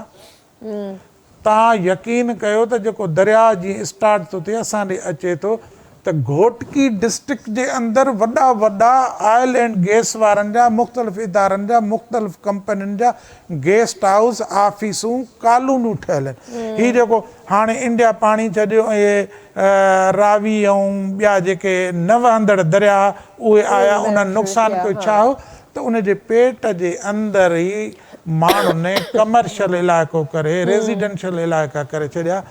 तव्हां उतां शुरू खां वठी तव्हां ॾिसो त हाणे दरिया जी पाणीअ जी बि क्वालिटी ख़राब थी आहे ज़ाहिर आहे। ऐं दरिया जो मुकमल पाणी हाणे असांजो जेको अकार्ड हो वाटर अकार्ड हो 1991 वारो जेको ठाह उन मूजिबि 5000 क्यूसिक त रोज़ाना डेल्टा में पाणी अचिणो आहे ड्रोज़ जे बुनियाद ते। उहो पाणी किथे ॾिनो? इहो थोरो पाणी थो अचे जेको कुदरत ही दरिया हुआ बख्तावर दरिया हुआ उनजो रस्तो समुंड आहे। सही दरिया ऐं समुंड जो इश्क आहे। सही दरिया समुंड में पवंदो डेल्टा डेवलप थींदी समुंड मथे न ईंदो। छो त सोलर जेका असां वटि सिस्टम अची वियो आहे इन खां पोइ माण्हुनि ट्यूबवेल्स तमामु घणा लॻाया आहिनि। ॿियो जेको घुर्बल पाणी आहे जेको असांखे सिंधु दरिया में अचिणो आहे मथां खां डेल्टा ते उहो पाणी बि कोन थो अचे। हाणे असांजो जर ख़राबु थो थिए। जर जे पाणीअ में पीअण जे पाणीअ में सेंखियूं शामिल थी ज़ाहिर आहे बिल्कुलु। समुंड में पाणी न वञण जे करे समुंड में पाणी न वेंदो त समुंड अॻिते वधंदो समुंड सुरकंदो पके जे इलाइक़े में ईंदो। रोज़ाना जे हिसाब सां अलाए केतिरी ज़मीन ही समुंड खणे पियो ऐं इहो जेकॾहिं इहा स्पीड ही त 25 में पाणी बाणी मथां आयो ॿोॾाई ही त कुदरत हुनखे आंदो न। पर जेकॾहिं इहो कुदरती तौर ते बारिशूं ऐं ॿियो पाणी ॿाहिरियों न अचे हा त ही त पाणी असांखे कोन ॾियनि हा न। जेके मथियां आहिनि जेके गन वारा था चऊं मुंड वारा था चऊं उहे असांखे कोन ॾियनि हा कोन ॾियनि हा त इहो असांजो दरिया वधंदो जंहिंमें सिम कलर असांजी बहितरीनु फर्टाइल ज़मीन हू खणी वेंदो। सही ॻाल्हि ऐं इहा स्पीड रही त 2030 में 35 ताईं इहो असांजो समुंड जेको आहे न इहो समुंड अचे सिजावल खे लॻे हा 30 सालनि ॿियनि खां पोइ इहो वरी अचे जाम शोरे सां लॻे हा त तव्हां पाणी बि न ॾियो तव्हां ॿेलनि जी बि जेका आहे पालना नथा कयो वणनि जी बि मालिकी नथा कयो विलायत मां फॉरेन मां लोकल एजेंसियूं ॿियूं एजेंसियूं तव्हांखे फंड थियूं ॾियनि for purpose of tree plantation. उहा प्लांटेशन किथे आहे? रिकॉर्ड में त आहे हर शइ तव्हां वटि आहे पर ज़मीन ते त असांखे ॿुधायो त छा आहे। ऐं माण्हुनि में मां यकीन सां चवां थो माण्हुनि में हाणे अवेयरनेस अची वई आहे त वण पोखियूं वण लॻायूं। वण रुॻो लॻाइणो न आहे वण लॻाए उनखे नंढे खां वठी नंढे ॿार वांगुरु उनखे वॾो करिणो आहे। माण्हुनि में हाणे इहा सोच ऐं इहो शऊर आहे। गवर्नमेंट छा थी करे? पैसा त गवर्नमेंट खे था मिलनि न। पैसा त प्रोटेक्शन एजेंसी जेका आहे क्लाइमेट चेंज जेको प्रोटेक्शन एजेंसियूं उन्हनि खे थी मिलनि मिनिस्ट्री खे थी मिले वज़ारत खे थी मिले हुकूमत खे उहे पैसनि जी त केरु ऑडिट करे उहे पैसा ख़र्च किथे थिया आहिनि? सभु कुझु पावर अख़्तियार तव्हां आहिनि न। सर ऑडिट थी त वॾो मसइलो थी वेंदो। पोखियो नथा छो?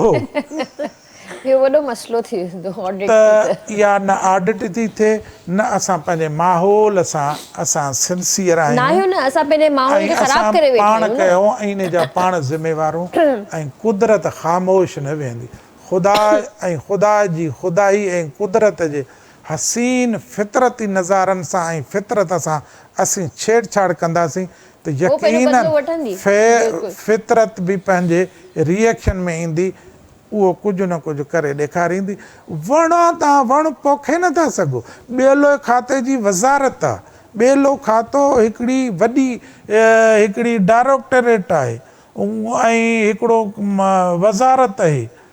उन में तव्हां जॾहिं वेठा आहियो त तव्हांजा ॿेला घटिजनि था पर ॿेला कटे वरी उहे ज़मीनूं बि तव्हां ॿियनि माण्हुनि खे हाणे कारपोरेट फार्मिंग जेका थींदी उनखे ॿेले जी ज़मीन ॾिनी अथनि कचा लैंड ॾिनी अथनि। कचो त असांजी ख़ुशहाली आहे ऐं बहितरीन खां बहितरीन जेका फर्टिलिटी वारी जेका सॉइल फर्टिलिटी जेका ज़रख़ेज़ ज़मीन आहे उहा सुठे में सुठी ज़रख़ेज़ ज़मीन कचे जी हूंदी आहे। चणो बि थिए मटर बि थिए सरियह बि थिए ॿिया अनाज वारा फसल थियनि तेल वारा फसल जंहिंखे तेली बीज थो चए हर शइ जो फसल असां हथ चुरांद असां पाण कई आहे इन फितरत सां। वण आहिनि पोखियो नथा छो सोचियो नथा छो ख़बर अथव माहौल जी, पोइ बि डिॼो नथा छो, खेर घुरो नथा छो, अख़्तियार सभु अव्हां वटि, अख़्तियार सभु अव्हां वटि, वण वढियो छो था, वढियो था छो, वण वढियो था छो, पोखियो नथा छो, सोचियो नथा छो। त गवर्नमेंट खे सोचणो आहे, केरु सोचींदो? बिल्कुलु माण्हुनि खे तव्हां तहफ़ुज़ ॾियो, उन्हनि जी तव्हां सपोर्ट कयो। इहे असां जंग ॿेला करे ॾींदा, अमुन अमान बहाल कोन करनि। छा आहे जे ॿेलो कटरायो, छो भाउ ॿेलो कटरायूं, दाड़ेल था लिखनि, दाड़ेलनि खे तव्हीं पकड़ियो, वॾेरे सरदार पुष्ट पनाही करण वारे खे तव्हीं पकड़ियो त दाड़ेलो कचे में छो बींदो? बिल्कुलु सही ॻाल्हि आहे। Thank U sir, thank U. इहो आहे त असां पंहिंजे माहौल खे, कुदरती निज़ाम खे पाण ख़राबु कयो आहे ऐं असांखे ठाहिणो पवंदो कुदरती निज़ाम खे, कुदरती तरीक़नि सां वण ॿूटा पोखे पंहिंजो माहौल गुलो सही गुज़ार करणो करणो। पवंदो। ज़बरदस्त, वॾी महिरबानी, तव्हां पंहिंजो क़ीमती वक़्तु ॾिनो, ॾाढो सुठो लॻो तव्हां सां जेको आहे ॻाल्हाए कचहरी करे, and thank you so much for coming. आपसे भी बात करके बहुत अच्छा लगा। लास्ट में कोई मैसेज देना चाहेंगी आप? बहुत अच्छा सर ने क्लाइमेट चेंज के हवाले से कहा, तो अगर हम इसी को आगे बढ़ाएं कि अपने हिस्से का एक दरख्त लगा दें और उसे बड़ा करें। सिर्फ प्लांटेशन हम देखते हैं होती है, फिर उसके बाद पता नहीं होता है। और जो लगाएं उसका ख्याल भी रखें, उसे दरख्त तक पहुंचा दें। बिल्कुल सही बात है जी सर। बस पेटणो इहो ई आहे माहौल जे लाइ त तमामु सवलो ऐं सलीस जेको आहे पाण वटि, इन जो हल आहे वण पोखियो ऐं इन शयूं जेके प्लास्टिक जूं थैलियूं वग़ैरह ऐं ॿियो सामान इस्तेमालु थिए थो, उन ते माण्हू कंट्रोल करे। का बि क़ौम, को बि नस्ल उनखे कंहिंखे हक़ु कोन थो पइजे त असांजी सकाफ़त खां नफ़रत करे, असां ते तनक़ीद करे। असीं हर हिकु ॿोलीअ सां, ज़बान सां, नस्ल क़ौम सां असीं मुहबत कयूं था। मुहबत करण वारी धरती आहे। असांखे प्यारु ॾियो, असां खां प्यारु वठो, नफ़रतूं न पोखियो, अमुन खे जनमु ॾियो, अमुन अमान सां ऐं भाईचारे सां हिन धरतीअ खे ओन कयो। सिंध में जेके रहनि था, जेके आया आहिनि, असीं उन्हनि सभिनी खे पंहिंजो सिंधी सम्झूं था, पर हू बि सिंध खे पंहिंजो माउ सम्झनि। जेको औलाद पंहिंजी माउ खे माउ न सम्झंदो त उहो औलाद पिटियल ई रहंदो, दरपदर रहंदो। तंहिंजे करे रंगनि भरी शाम हुजे ऐं तुंहिंजे मुंहिंजे नाम हुजे। प्यार जा माण्हू, प्यार जा पापी, माण्हू दुश्मन, बसि तूं ऐं मां पिपर जी छांव हुजे। ड्रेल डुके, ड्रेल डुके, मोर नचे, वहियो वेहे ॼमूअ जी लाम हुजे, रंगनि भरी शाम हुजे, तुंहिंजे मुंहिंजे नाम। वाह वाह, बेहतरीन बेहतरीन बेहतरीन मैसेज ऐं बेहतरीन शायरी। ऐं भाउ तव्हां खां वेंदे वेंदे गानो ज़रूरु ॿुधंदासीं। ऐं छा ॿुधाईंदव, कुझु मज़ेदार क़िस्म जो कुझु ॿुधायो असांखे। हर गानो ई तव्हांजो ॾाढो बेहतरीन हूंदो आहे ऐं मां ऐं मुंहिंजी टीम त इंतज़ारु कंदा आहियूं तव्हांजो त तव्हां अचो ऐं थोरो जेको आहे माहौल चेंज कयो, चार चंड हणो। बिस्मिल्लाह। त हींअर जेको आहे मां पंहिंजे व्यूवर्स खे ख़ुदाफ़िज़ करणु चाहींदसि। इनशाअल्लाह तव्हां सां सुभाणे मुलाक़ात कंदासीं ऐं तेसीं ताईं पंहिंजे प्यारनि जो तमामु घणो ख़्यालु रखिजो। मूंखे RBS जी पूरी टीम खे ॾींदा इजाज़त। अल्लाह हाफ़िज़।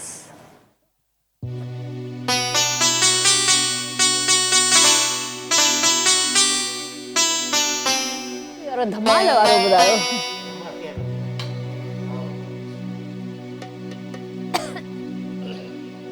उस्ताद बाबे जो, उस्ताद बाबे जनाब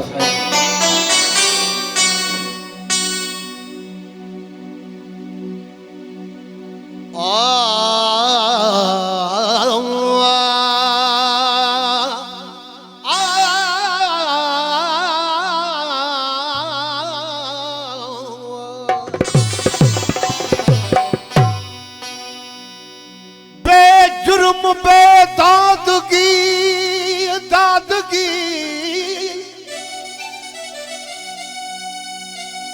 बेजुर्म बेदादगी दिल भर न कंदो करवो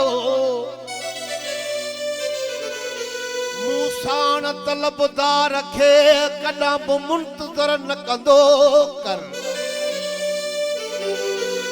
बेदर्द वहीं जो इश्क जो सदमो न ॾिठो थई दादन जो सुणी अर्ज़ कुछ गर्ज कंदो कर ओ हिक रात मुलाकात का कॾहिं बि न कर न कंदो कर जी तव्हां ॻाल्हि कई दरिया जी त दरिया बादशाह वा हुन जी मर्ज़ी आहे जाॾे मोह करे हुन जो ओॾे पेचरो आहे ऐं उनखे को बि मोड़े नथो सघे त शाइरनि जेका शाइरी कई आहे चए थो जीअं दरिया जो आर पंहिंजी मर्ज़ी वारो महबूब जो आर तब पंहिंजी मर्ज़ी वारो ऐं नंढे ॿार जो आर तब पंहिंजी मर्ज़ी वारो पंहिंजी मर्ज़ी ते हलंदा त शाइर चए थो दिल पर ऐं दरिया जा अजब आहिनि आर ओ दिल पर ऐं दरिया जा अजब आहिनि आर पवे न पूर रात जो त वसांज न वञी पार पुठ वराए जे वया वरी न कयामूं यर निहार कहिड़ा आहिनि दिल रबा हिन उम्रनि ते इतबार कहिड़ा आहिनि दिल रबा हिन उम्रनि ते इतबार ओ जे धिके कंदे धार त तालिब मौला कीअं कंदो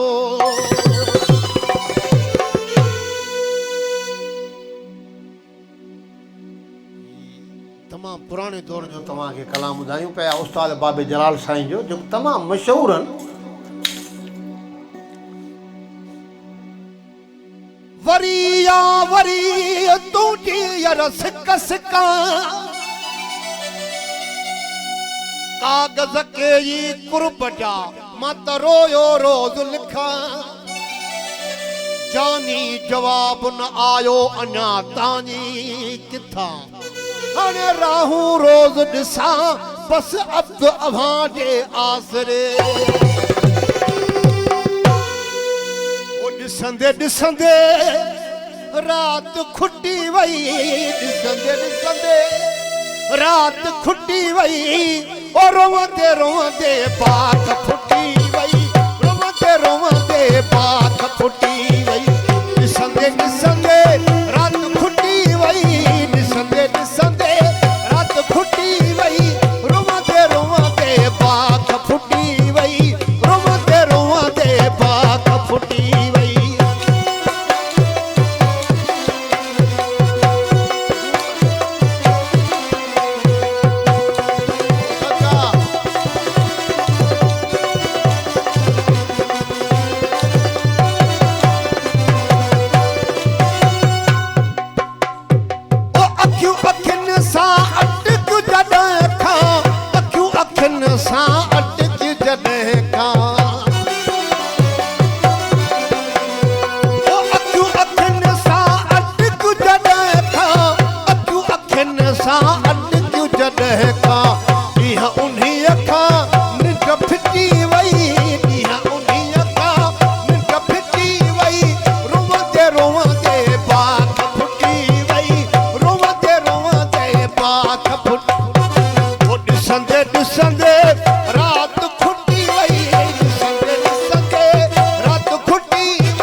शाह जी दिल आतो सा